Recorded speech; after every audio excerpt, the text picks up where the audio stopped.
کہ میرا جو اللہ ہے وہ رب العالمین ہے، سب انسانوں کا خدا ہے۔ یہ آپ نے سب نے سمجھنا ہے کہ مسلمانوں کا جو رب ہے وہ سارے انسانوں کے لیے ہے۔ اور دوسری چیز اس سے بھی زیادہ ضروری آپ کو سمجھنا ہے کہ ہمارے جو اللہ کے پیغمبر نبی صلی اللہ علیہ وسلم وہ رحمت العالمین ہیں، وہ سارے انسانوں کے لیے رحمت بن کے آئے تھے۔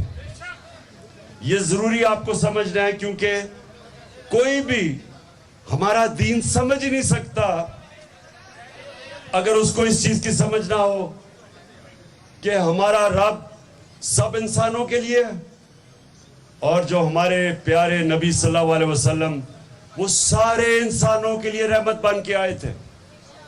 ادھر سے شروع کرتے ہیں، کیونکہ یہ بڑی میں دنیا میں